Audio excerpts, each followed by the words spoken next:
Kanchipuram Vakula silks నాణ్యత మా ప్రాధాన్యత. మదీనాగూడ, మియాపూర్, హైదరాబాద్ లో త్వరలో శుభారంభం. అయితే ఈ సంఘటన వెనక ఏం జరిగింది, ఎందుకు ఇలా జరిగిందని నిజంగా ఆరా తీసి తెలుసుకోకుండా మీడియా ఛానల్స్ కావచ్చు, చుట్టూ ఉండే వ్యక్తులు కావచ్చు, నిజంగా నోటికొచ్చినట్టు దుర్భాషలాడి అనేక రకాల అలిగేషన్స్ అంటే అనేక రకాల ఆరోపణలు చేస్తూ గెస్ వర్క్ చేస్తూ బహుశా ఇలా జరిగిందేమో అని చూసినట్టుగా తెలుసుకున్నట్టుగా చెప్పి కుటుంబాన్ని నిజానికి రచ్చకి ఇడిచారని చెప్పాలి.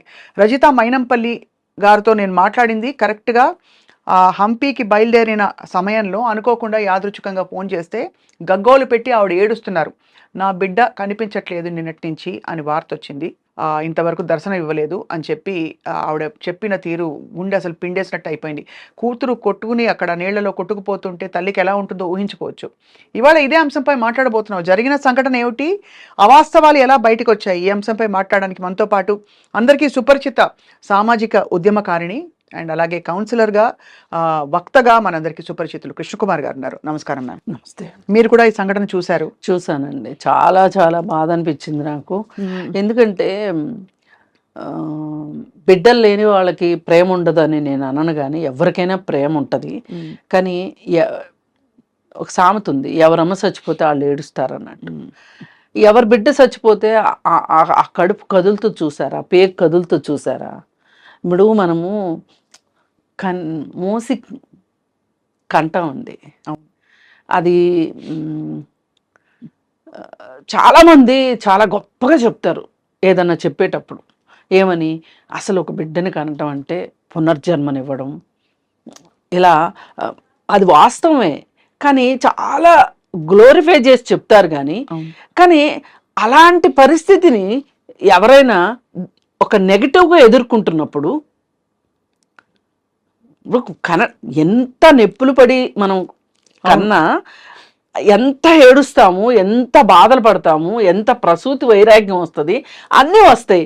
కానీ ఒక్క క్యార్మ్ అనే ఒక ఏడుపును చూసారా, వెంటనే నవ్వు వచ్చేస్తుంది మనకి. అంటే ఎంత విచిత్రమో చూడండి. అప్పటిదాకా అంత బాధపడ్డాం, ఇప్పుడే సంతోషం వచ్చేసింది.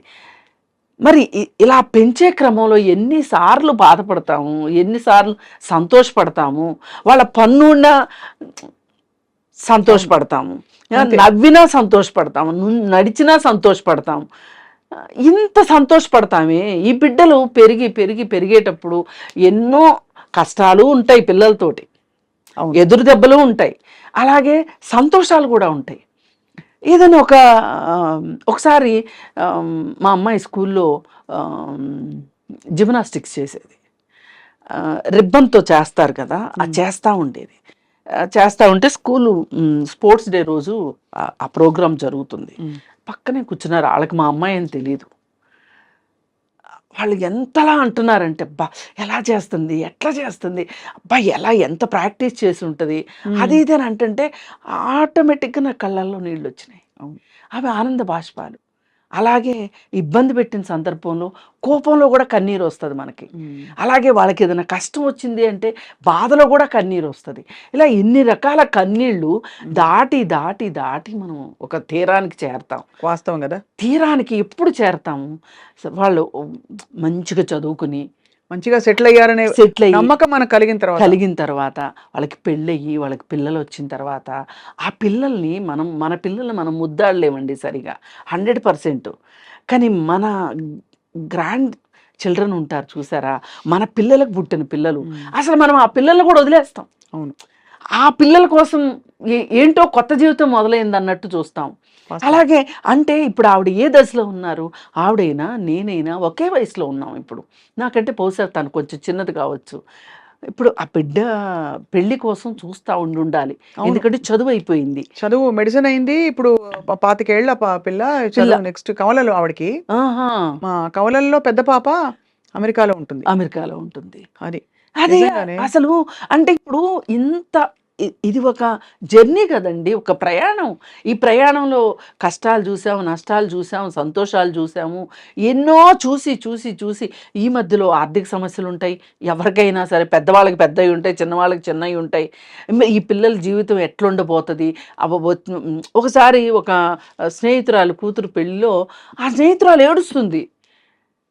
మొదటిసారి ఇప్పుడు అప్పగింతల్లో ఆడపిల్ల ఏడుస్తుంది, వెళ్ళిపోయే పిల్ల ఏడుస్తుంది. అవును. కానీ తల్లి ఏడుస్తుంటే నాకు నేను దగ్గరికి వెళ్ళి అన్నాను, ఇంత సంతోషమైన టైంలో నువ్వు ఏడవడం ఏంటిది అని గట్టిగా కోప్పడితే అంది, ఏమో బాగుంటుందని కదా చేస్తున్నాము, రేపు బాగోపోతే అని ఒక ఆలోచన వచ్చింది, నా కూతురు నాకు దూరం అవుతుంది అని బాధ పేగు లాగేస్తుంది. పేగు లాగేస్తుంది. అంటే ఇట్లాంటి నాకు చెప్తుంటే కూడా చాలా ఒళ్ళు జలతరిస్తుంది ఈ సంఘటనలన్నీ రికలెక్ట్ చేసుకుంటుంటే. మరి ఇవన్నీ దాటేసి ఒక క్షణం వచ్చేసింది, ఇది జరగకపోతే వచ్చే సంవత్సరం ఆ పై వచ్చే సంవత్సరం పెళ్లి చేసేది.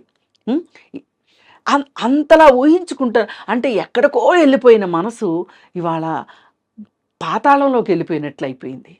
కానీ పాతాళంలో ఉండిపోవాలా, ఉండిపోయేలా చేస్తున్నారు కొంతమంది. ఇది నాకు మరీ బాధగా ఉంది. నేను చూసింటారు కదండి ఎన్ని. అయ్యో చూశాను, చూసి కౌంటర్ చేద్దామని కూడా నేను 2-3 అన్నాను కూడా, దీని మీద ఏమైనా సరే మాట్లాడాలి, ఇది మాట్లాడాల్సిన సందర్భం. ఏ విషయం మిమ్మల్ని కలిసివేసింది? ఏ విషయం అంటే అసలు ఇప్పుడు జరిగిందండి, ఇప్పుడు వీళ్ళు మాట్లాడింది ఎట్లా ఉందంటే, రాడిసన్ పబ్లో డ్రగ్స్ తీసుకున్న అమ్మాయి గురించి ఇలాగే మాట్లాడతారు వీళ్ళు. అవును. భర్త చేతిలో అన్యాయం అయిపోయి ముక్కలు కైమా కొట్టిన విషయంలోనూ ఇలాగే మాట్లాడతారు. అవును. ఇప్పుడు ఆ పిల్ల ఒక ప్రమాదంలో నీళ్ళలో పడి చనిపోయింది, ఆ విషయంలోనే ఇలాగే మాట్లాడతారు. ఏమంటే ఆ తల్లిదండ్రులకి ఇప్పుడు రాడిసన్ పబ్లో దొరికిన పిల్ల తాలూకు తల్లిదండ్రులకి బాధ ఉంటుంది. అవును.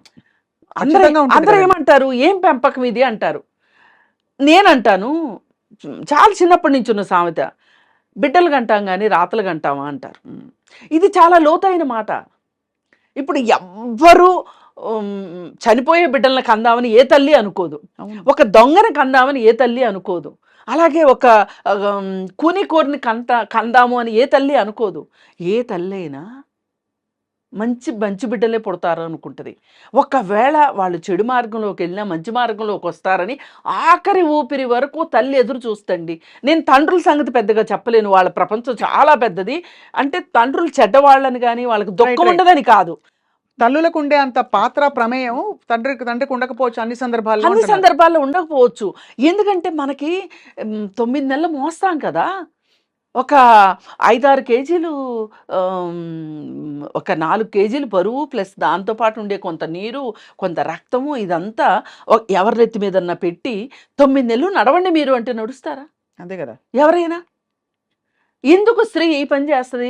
అది ప్రకృతి వరప్రసాదం అంటారు, ప్రకృతి ఇచ్చిన బాధ్యత అంటారు, లేకపోతే సృష్టి అంటారు, ఏదన్నా అన్నివ్వండి, మనమైతే చేస్తున్నామా లేదా? అవును, ప్రతి స్త్రీ చేస్తుంది కదా. మరి ఇలా చేసిన తర్వాత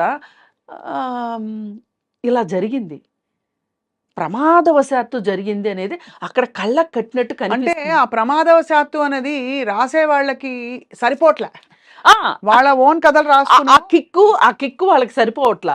నేను మొదటిసారి అండి శ్రీదేవి చనిపోయినప్పుడు,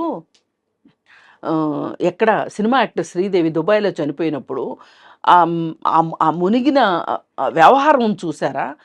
జనరల్గా పోలీసులు చేస్తారు నిజ నిర్ధారణ కోసం, ఏం చేస్తారు, సీన్ రీకన్స్ట్రక్షన్ చేస్తారు, రీక్రియేషన్ కూడా చేస్తారు.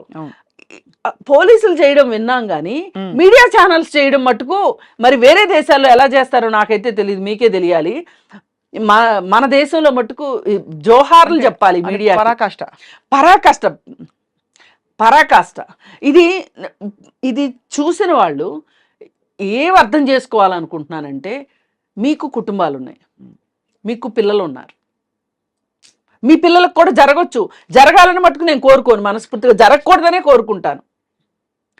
మరి మీ పిల్లలకు జరిగినప్పుడు కూడా ఇలాగే యాగి చేసి ఒక ఏది బాసర్లపల్లిలో ఒక విస్ఫోటనం జరిగింది చూడండి. అవును, అట్లా వీళ్ళు దాన్ని ఒకళ్ళేమో ఆత్మహత్య అని క్వశ్చన్ మార్క్, ఇంకోళ్ళు లవ్ ఫెయిల్యూర్, ఘోరమైన నిజాలు బయటికి వస్తున్న ఘోరమైన ఇంతవరకు అమ్మాయి మనకు తెలుసండి.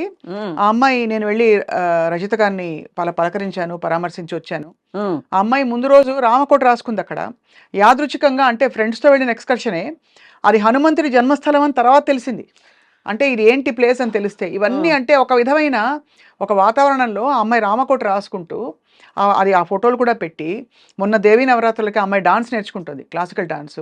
అన్ని అమ్మవారి అవతారాలన్నిటి మీద కూడా తను అనేక పోజెస్తో ఒక చిన్న చిన్న డాన్స్ ఐటమ్స్ చేసి ఆ వీడియోలన్నీ చూపిస్తుంది తల్లి.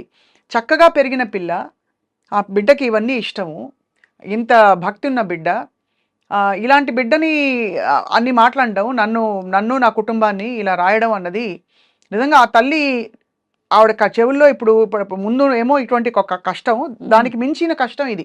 మీరు అన్నట్టుగా కోలుకోలేని పరిస్థితి. కోలుకోలేని ఆమె పాతాళంలోకి నెట్టేశారు వీళ్ళు. ఇప్పుడు ఆ పాతాళంలో నుంచి ఆవిడ బయటికి రావాలండి ఎట్టి పరిస్థితుల్లో. రావాలంటే ఏం చేయాలి చెప్పండి? రావాలంటే ఏం లేదండి, ఆ పాపకి ఏది నచ్చిందో అది ఆ తల్లి చెయ్యాలి. ఏదో ఆ పాప ఈ ప్రపంచంలో ఒకటి వెళ్ళింది, ఏదో ఒక బాధ్యత వదిలిపెట్టి వెళ్ళింది, ఆ బాధ్యతను నెరవేర్చాలని అన్న అనుకోవాలి. ఇంకొకటండి, నేను ఈ ప్రాణం ఎవరిదైనా ప్రాణమేనండి. ఇప్పుడు మైనంపల్లి రజిత గారు ఉన్నారు, వాళ్ళ అమ్మాయి ప్రాణానికి మనం ఏదో ఎక్కువ విలువ ఇచ్చేస్తున్నామని, గ్లోరిఫై చేసేస్తున్నామని నేను చెప్పను. కానీ కన్న తీపి దగ్గర, కడుపు తీపి దగ్గరకు వచ్చేసరికి ఏ తల్లికైనా కడుపు తీపి అదే కదా. అంతే కదండి. ఇప్పుడు ఎవరైనా పుట్టేది ఆ కష్టాల్లో, ఆ నొప్పులతోనే పుడతారు. పుట్టాక కదా ఎవరికి పుట్టామని తెలిసేది. పుట్టకముందు ఎవరికి తెలుసు? ఇప్పుడు మీరు ఒక ఛాయిస్తో పుట్టారా, నేను ఒక ఛాయిస్తో పుట్టానా? నా పిల్లలు కూడా ఛాయిస్తో పుట్టలా. అవును, నాకు పుట్టారు కాబట్టి నాకు నచ్చారు, నేను కన్నాను కాబట్టి కాకి పిల్ల కాకి ముద్దు అంటారు. అలాగే ఆవిడ కూతురు ఒక్కవేళ రామకోటి రాయలేదండి, ఆమెకు అంత భక్తి లేదు అండి అనుకుందాం పోని, అయితే మటుకు నేనేమంటా, పాయింట్ అర్థమైంది. అయితే కూడా మాట్లాడే హక్కు లేదు మీకు, అదే మీ మీడియా ట్రయల్స్ వేసే హక్కు మీకు లేదు. అది ఇప్పుడు ఆ రోజు శ్రీదేవి మరణం అప్పుడు ఎలా పడుకుంది, ఎలా చేసింది, ఇలా పడింది, అలా పడింది, అసలు ఎలా చూసినట్టు ఎట్లా చెప్తామండి అసలు? ఇప్పుడు కొన్ని సందర్భాల్లో నా గురించి కూడా బహుశా అనుకోవచ్చు ఎవరన్నా, ఈవిడేంటి ఆ భార్యాభర్తలు నిజంగా అంతా కొట్టుకుంటే ఈవిడేదో పక్క నుండి చూసిందని మాట్లాడతారు అని నన్ను కామెంట్ చేసేవాళ్ళు కూడా ఉన్నారు.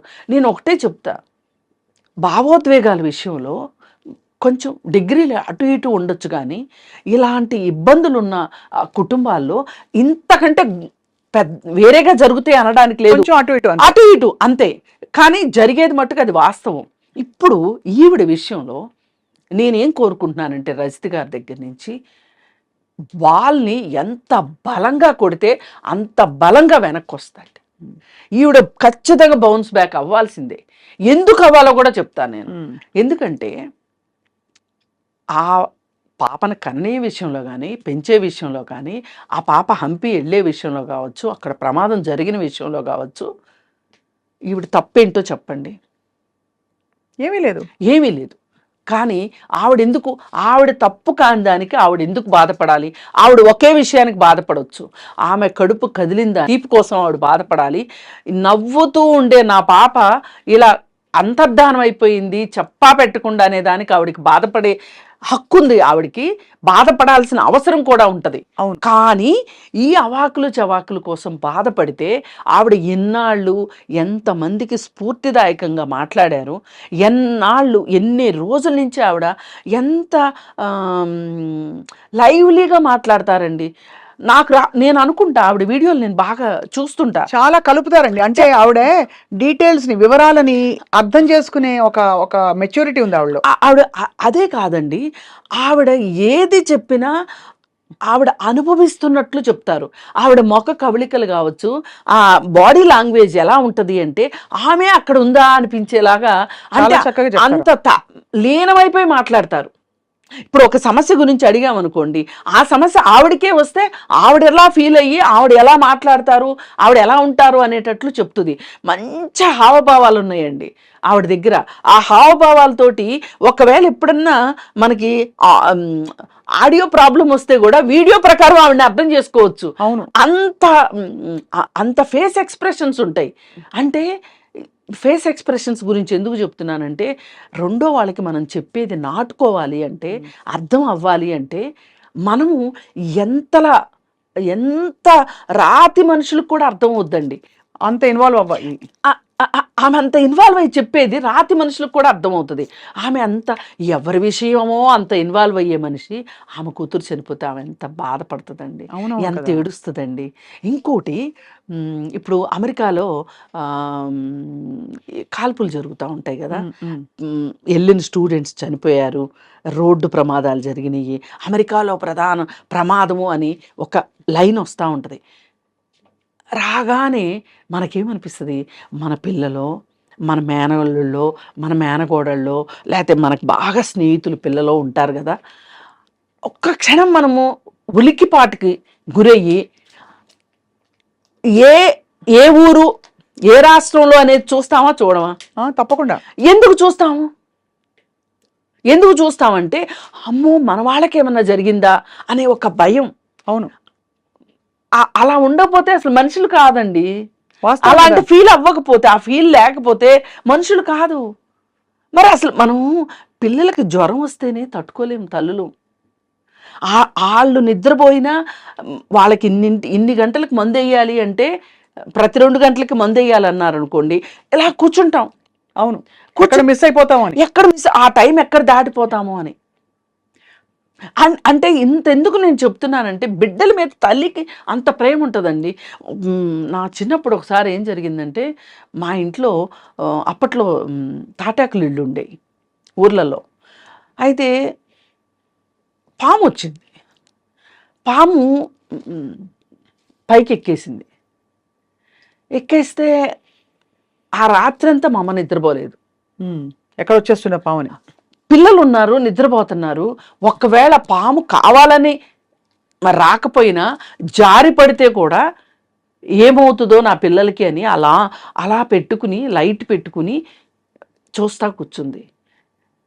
నాకు ఈ రోజుకే నాకు మా అమ్మ గుర్తొస్తే నాకేమనిపిస్తుంది అంటే, ఒకవేళ మా అమ్మ ఏమరపాటుతో నిద్రపోతే నిజంగానే ఆ పాము గన ఏ నలుగురు పిల్లల్లో ఎవరి మీదన్నా పడి వాళ్ళకి ఏదన్నా జరిగితే మా అమ్మ ఎంత బాధపడేదో కదా. నేను నా పిల్లల్ని కాపాడుకోలేకపోయానని బాధపడేది కదా. ఆ బాధ కోసమే అలా కూర్చుని ఉంటుంది. నేను కూడా నా పిల్లల్ని అలా కాపాడుకోవాలి అనే ఒక ఇది తెలియకుండా అంతర్వాహిల్లో వచ్చేస్తుందండి. అవును, మన అమ్మని చూసి మనం నేర్చుకుంటాం, మనల్ని చూసి మన పిల్లలు నేర్చుకుంటారు. అవును. అంటే నేను ఎందుకు ఇదంతా చెప్పాల్సి వస్తుందంటే, ఒక తల్లి బిడ్డల మీద ఇంత ఆశ పెట్టుకుంటుంది, ఇది నా బాధ్యత అనుకుంటుంది. ఈ పిల్లలకి ఏమన్నా అయితే నేనేమైపోతానో అనే ఒక బాధ ఉంటుంది. మరి ఇంత బాధపడే తల్లికి చాలా కడుపుకోత వచ్చింది. చాలా కడుపుకోతండి. నేను ఇందాక రామకోటి డాన్స్ ఇవన్నీ ఎందుకు చెప్పానంటేనండి, తల్లిదండ్రుల వైపు నుంచి ప్రోత్సాహం, ఒక వాతావరణం లేకపోతే పిల్లలు అంటే ఒక పద్ధతిగా పెరగరు. కానీ పద్ధతిగా పెరగడానికి అందరికీ మంచి మాటలు చెప్పే రజిత గారి ఇంట్లో, వాళ్ళ ఇంట్లో కూడా వాళ్ళ పద్ధతి ప్రకారం చక్కగా ఆవిడ పెంచడంలో ఎక్కడా లోటుపాటు చేయలేదు. పిల్లకు కూడా అంత ఇంట్రెస్ట్ ఉంది. ఏదో అమ్మ ముందు కూర్చొని రామకోటి రాయడం కాదు, అక్కడెక్కడికో హంపీకి వెళ్ళి నేను రాస్తానని మనసారా రామకోటి రాసిన బిడ్డ. అలాంటిది ఆ అమ్మాయి 9 అడుగులు ఎత్తట, అది 25 అడుగులని ఇంకోటి రాశాడు. అక్కడ కింద రాయి ఉంది, రాయికి తల తగిలింది అని ఇంకోళ్ళు ఇంకేదో రాశారు. మొత్తానికి జరిగిన విషయం తెలుసుకోకుండా చాలా ఇన్సెన్సిటివ్ గా ఇవాళ ఒక కుటుంబాన్ని రచ్చకీడ్చడం ఇది చాలా దుర్మార్గం అండి. ఇది ఒక రకంగా జీవహింస చేయరాదు అంటారు చూసారా. అలా మీరు ఈ విధమైన హింసని చెయ్యొద్దు అని చెప్పి మా ఛానల్లో ఇలాంటి హింసాత్మకమైన మాటలు ఉండవు అని డిస్క్లైమర్ వేసుకోవాల్సిన పరిస్థితి వస్తుంది. అంటే ఇప్పుడు సినిమాల్లో వేస్తుంటారు చూడండి స్క్రీన్ మీద, ఈ సినిమాలో జంతువుల్ని పక్షుల్ని వాడలేదు అన్నట్లుగా మా ఛానల్లో ఇట్లాంటివి మేము చెయ్యము అని రాసుకోవాల్సిన పరిస్థితి వస్తుంది. అంటే మనం ఎక్కడో ఏమైపోయిందంటే దారి తప్పిపోయాం కృష్ణకుమార్ గారు. దారి తప్పిపోయాం ఏంటంటే మనం ముందే కథ రాసేసుకుంటాము, ఆ కథకి అతికేలాగా జరుగుతున్న సంఘటనలని అందులోకి తోస్తాం, మన నెరేటివ్ రాసేసాం ఆల్రెడీ. మనము ఫలితాల మీద మాత్రమే దృష్టి పెట్టిన మనుషులు. ప్రయాణం వీళ్ళకి ఇంపార్టెంట్ కాదు, ఫలితమే ఇంపార్టెంట్ అనుకున్నప్పుడు ఇలాగే చేస్తారు. వీళ్ళకి కావాల్సిందే టీఆర్పీ రేటింగ్ కావాలి వీళ్ళకి. ఆ రేటింగ్ కోసం వీళ్ళని ఒక రకంగా యాజమాన్యాలు కూడా బాధ్యతారహితంగా, అలాగే వీళ్ళు వ్యక్తులు కూడా బాధ్యతారహితంగా వాళ్ళని వాళ్ళు నిరూపించుకోవాలి, వేరతాళ్ళు వేయించుకోవాలి అనే ఉద్దేశంతో వాళ్ళేమో బండికి పచ్చిగడ్డి కట్టి పరిగెట్టిస్తున్నారు. గుర్రాన్ని ఎట్లయితే పరిగెట్టిస్తున్నారో వీళ్ళు కూడా అలాగే పరిగెడుతున్నారు. వీళ్ళు ఒక మనస్తత్వం ఎలా అయిపోయిందంటే ఒక రేసు కుక్కల మాదిరి తయారైపోయింది వీళ్ళ మనస్తత్వం. ఎప్పుడు ఏం వస్తుందా, ఏ టాపిక్ వస్తుందా, రెడీగా ఉందాం మనం, అస్త్రశస్త్రాలు రెడీగా పెట్టుకొని, కెమెరాలు అవి రెడీగా పెట్టుకొని, యాంకర్లు రెడీగా పెట్టుకొని, ఇట్లాంటివి మాట్లాడడానికి కొంతమంది యాంకర్ని స్పెషల్గా ట్రైన్ చేస్తున్నారా అనిపిస్తుంది. అసలు వాళ్ళు ఎట్లా చెప్తారంటే, ఇప్పుడు సినిమా ప్లే అవుతూ ఉంటే, మనం సినిమా చూస్తూ ఉంటే పక్కన బ్యాక్గ్రౌండ్ మ్యూజిక్ వస్తూ ఉంటుంది చూడండి. అలాగా అదే అలా అంటే ఒక నాటకీయంగా ఆ అమ్మాయి వెళ్ళి నిలబడిన సమయంలో వెనక నుంచి ఎవరైనా వచ్చారా, తోసారా, అంటే అసలు అక్కడ ఆస్కారం కూడా ఉండని విషయాలని ప్రస్తావించి మరింతగా దాన్ని సాగదీసి, అంటే ఇది చాలా దురదృష్టకరమైన పోకడండి ఖచ్చితంగా. కానీ దీనికి విరుగుడు వస్తుంది, విరుగుడు వచ్చి అండ్ ఎలా అయితే చెడుని సహించకూడదో, భరించకూడదో, ఇలా జరిగినప్పుడల్లా మీలాంటి వారు వచ్చి 4 అక్షింతలు వేస్తేనే ఖచ్చితంగా మాట్లాడాలండి. పైగా సరే ఇదే సంఘటన జరిగినప్పుడు మనం సరి అయిన వాళ్ళైతే ఏం మాట్లాడి ఉండొచ్చు అంటే, అయ్యో రజిత గారు ఎంతమందికి ఉత్తేజాన్ని ఇచ్చారు, ఎంతమందిలో ఒక ఆలోచన రేకెత్తించారు, ఆవిడ ఇలా అయిపోయి ఆవిడకి ఇలా జరిగింది, ఆవిడ ఎంత కష్టపడుతున్నారో అయ్యో అని ఆలోచించాలి ఒకటి. రెండోది ఏం చెయ్యాలి అంటే, అది బాధ్యత రహితంగా జరిగిందా, అనుకోకుండా జరిగిందా, ఎలా జరిగిందా అనేది కాసేపు పక్కన పెట్టి, ఈ ఘటన ఎవరికైనా ఒక గుణపాఠంగా ఉపయోగపడేలాగా వీళ్ళు చేసుంటే ఆ అమ్మాయి చనిపోయిన దానికి కొంత ఏదో, నేను సార్థకత అనే పెద్ద మాట అనను కానీ, ఇంకెవరన్నా జాగ్రత్త పడే అవకాశం ఉండేది, అంటే కొన్ని ప్రాణాలను రక్షించడానికి పనికొచ్చేది. అది చెప్పాల్సింది పోయి వీళ్ళు నోటుకొచ్చినట్లు పిచ్చ ప్రేలాపనలు. ఈ ప్రేలాపనలు కూడా సంధి ప్రేలాపనలు అంటారు చూడండి. మనిషి చచ్చిపోయే ముందు మాట్లాడుతూ ఉంటారు, ఎక్కడెక్కడయో గుర్తొస్తూ ఉంటాయి వాళ్ళకి. నేను వీళ్ళు మాట్లాడిందని నేను అలాగే చూస్తాను. ఆ పిచ్చి ప్రేలాపనలు, సంధి ప్రేలాపనలు మంచిది కాదు. అసలు వీళ్ళు ఒక పండగ చేసుకున్నట్లుగా, అంటే నేను ఇంకా బాగా చెప్పానంటే నేను ఇంకా బాగా చెప్పాను. ఇప్పుడు పైగా కొత్తగా ఏమైపోతుంది అంటే, ఈ స్క్రీన్స్ వచ్చేసినాయి, స్క్రీన్స్ ముందు నుంచొని మాట్లాడేసేయటం, అదేదో ఒక గొప్ప లాగా ఫీల్ అవుతున్నారు. మనకి టెక్నాలజీ వచ్చింది, దీన్ని పూర్తిగా వాడేసుకుంటున్నాం మనం అనే ఒక ఫీలింగ్ కూడా వీళ్ళకి కనిపిస్తున్నట్టుంది. ఏదైనా అవుట్కమ్ ఏంటి అంటే అదే డబ్బే. ఇప్పుడు టీఆర్పీ రేటింగ్ వచ్చింది, టీఆర్పీ రేటింగ్ వస్తే డబ్బు వస్తాయి, వ్యూస్ వస్తే డబ్బులు వస్తే వీళ్ళకి జీతాలు పెరుగుతాయి. అదే కానీ ఒకటైతే వాస్తవం అండి, మనకి డబ్బు రావాలనుకోవడం వేరు, కానీ శవాల మీద నడిచొచ్చే డబ్బు మట్టుకు మనకొద్దు. ఆ డబ్బు మట్టుకు మనకొద్దు. అందుకని నేనేం కోరుకుంటున్నానంటే, రజిత గారి దగ్గర నుంచి ఎవరు ఎన్ని మాట్లాడినా, ఎవరు ఎంత ఆవిడ ఆత్మస్థైర్యాన్ని దెబ్బ తీశారు అని అనుకున్నా, ఆవిడ కూడా ఫీల్ అయినా, ఆవిడ ఎంత త్వరగా బయటికి వచ్చి, ఎంత పాత రజిత గారు ఎట్లా అయితే సమాజానికి ఉపయోగపడేటట్లుగా ఉన్నారో అలా ఉండాలని నేను కోరుకుంటున్నా. అది మాత్రమే ఆవిడ్ని ఈ బాధ నుంచి బయటకు తీసుకొచ్చి, ఖచ్చితంగా నేను అదే మాట చెప్పానండి. ఎందుకంటే అంటే జరగరానిది జరిగిపోయిందండి. కానీ ఇప్పుడు ఏమిటంటే ఈ దీనిలోంచి బయటకు వచ్చి, ఎలాగైతే 10 మంది ఇప్పుడు ఒక చోటు నుంచి బయలుదేరి వచ్చి రెడీ అయ్యి ఒక ఛానల్లో కూర్చుని మాట్లాడడం ఎంత పాపులారిటీ వచ్చేస్తుందండి. ఏం చేసేస్తారు, ఏం డబ్బులు వచ్చేస్తాయి వాళ్ళకేం, మీలాంటి వాళ్ళకి ఏమొస్తుందండి డబ్బుగా. అసలు కాదండి వాళ్ళు నిజంగానే ఇప్పుడు మీరు అంత బయలుదేరి వస్తారండి, మీరు కూర్చుని అంత ఓపిక చేసుకుని వస్తారు కదా, ఎందుకు అది అప్రిషియేట్ చేయాలి కదా అందరూ, మీలాంటి వారు, మీరు కావచ్చు, రజిత గారు కావచ్చు, అది అప్రిషియేట్ చేయాలి. ఎందుకు మీకు ఒక సమాజం పట్ల, మనుషుల పట్ల ఒక ప్రీతి లేకపోతే ఎందుకు నా టైం వేస్ట్ అనుకోవచ్చు కదా. మనము ప్రతి ఒక్కళ్ళు సామాజిక బాధ్యత అనుకోవాలండి. నా వల్ల ఒక్కళ్ళన్నా ఇప్పుడు నేను ఎందుకు రజిత గారి గురించి మాట్లాడుతున్నా, రజిత గారు ఈ సమాజానికి కావాలి కాబట్టి మాట్లాడుతున్నా. నా స్వార్థం అది. ఆవిడ బాధ తగ్గాలి, ఆమె ఎంత త్వరగా మనుషుల్లోకి వస్తే నలుగురికి ఉపయోగపడే మనిషి అండి ఆవిడ. ఆవిడ నేను నాగుతో చాలా ఇంటర్వ్యూస్ చూశాను. నేను ఆ నాగుతో చూసిన ఇంటర్వ్యూల్లో ఎంత బాగా అసలు ఎంత తీయగా నేను అంత తీయగా మాట్లాడలేను, నాకు రాదు అసలు అంత తీయగా మాట్లాడటం. ఆవిడ ఏంటో అసలు ఎంత మృదు మధురం అంటారు చూడ, అట్లా చక్కగా మాట్లాడే మనిషి ఆవిడ మట్టుకు కోలుకోవాలండి. రైట్. కోలుకుని బయటకు వస్తే ఆమె బాధ్యత ప్రకారం ఆవిడ ఉంది. అరే మనమే బాధ్యతారహితంగా వ్యవహరించాము అని వీళ్ళకి చెంపదెబ్బ కావాలని నేను కోరుకుంటాను. తప్పకుండా. ఐ థింక్ మీ మంచి మాటలు ఆవిడ దాకా చేరతాయని ఆశిస్తున్నాము కృష్ణకుమారి. నేను కూడా కలుస్తానండి ఆవిడని ఖచ్చితంగా. నేను అసలు ముందే ప్లాన్ చేసుకుని వెళ్ళి కలుద్దాం ఒకసారి అని. కానీ నాకేమనిపించిందంటే ప్రతి ఒక్కళ్ళు వెళ్ళి ఆ బాధ ఎలా ఉంటుందో నాకు తెలుసు, వచ్చి ఓదార్చే క్రమంలో మనం ఇంకేదన్నా ఇంకేదన్నా ఆవిడని కొంచెం బాధ పెట్టేలాగా మాట్లాడడం. తెలుసు చాలా సున్నితమైన సమయం కాబట్టి, సున్నితమైన విషయం. నేను వెళ్ళినప్పుడు కూడా నిజంగా అంతా ఒక మదన పడ్డా. నేను కూడా తల్లిని కాబట్టి ఆ తల్లికి ఏం చెప్తే ఏమి చెప్పలేము, తొందరగా కోలుకొని చెప్పలేము. అక్కడ కూర్చుని అక్కడ ఆ వాతావరణంలో అమ్మ మీరు బయటకు రావాలని చెప్తే వాళ్ళ బాధను అర్థం చేసుకొని వాళ్ళు అవుతాం.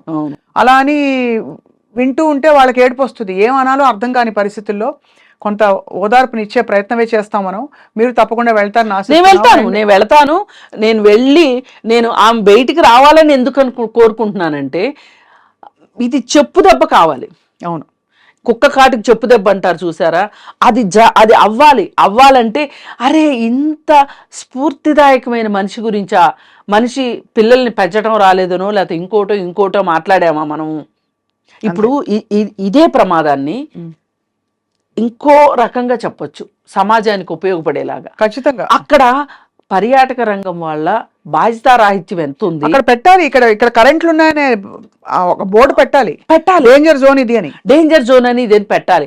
పైగా దీని విషయము చెప్పేటప్పుడు ఎవరైనా యువత అమ్మో అంటే మనం ఒక గైడ్ లేకోకుండా వెళ్ళడం వల్ల కావచ్చు, ఆ వెళ్ళిన కొత్త ప్రదేశాన్ని ఆకలింపు చేసుకోకుండా మనము ఇలాంటి పరిస్థితుల్లో సాహసాలు చేయకూడదని కానీ మనం ఇది నేర్పాలి. ఇది నేర్పాల్సింది పోయి మనము ఎక్కడికి తీసుకెళ్ళాం దాన్ని. కుటుంబంలో ఏదో అవుతోంది, ఎవరో ఏదో రాచరంపాన పెట్టారో, లేకపోతే లవ్ ఫెయిల్యూర్, ఇంకోటో. అవునండి, ఘోరమైన నిజాలు. నేను ఒకటే చెప్తా, లవ్ ఫెయిల్యూర్ అయ్యి ఆమె ఆత్మహత్య చేసుకుంది. మీకు వచ్చిన బాధ ఏంటి? ఎవరు ఏడుస్తారు బిడ్డ చచ్చిపోతే? ఆ తల్లి ఏడుస్తుంది. మీకేం పోయే కాలం వచ్చింది? మీరు ఎందుకు ఏడుస్తున్నారు కూర్చుని స్టూడియోల ముందు కూర్చొని? అంతే. మొసలు కన్నీరు ఎందుకు కారుస్తున్నారు మీరు? అందుకని ఇవన్నీ చెక్ పడాలండి. మన మీడియా కూడా కొంచెం కాదు చాలానే కరెక్ట్ గా చెప్పారు. గైడ్ లైన్స్ ఫాలో అవ్వాల్సిన అవసరం ఉంది. చాలా మంచి మాట గుర్తు చేశారు ఈ సందర్భంలో కృష్ణకుమార్ గారు. తప్పకుండా మైనంపల్లి రజత్ గారు కోలుకుంటారు. అతి త్వరలో ఆవిడ బయటకు వచ్చి ఎప్పట్లాగే అంటే జీవితంతో ఇంకా ఒక సంధి కుదుర్చుకోవడమో ఏమంటారు కదా, సమాధాన పడి పరిస్థితులతో పోరాడతారని చెప్పి, జయిస్తారని చెప్పి కోరుకుంటున్నాం. ధన్యవాదాలు కృష్ణకుమార్ గారు. ధన్యవాదాలు.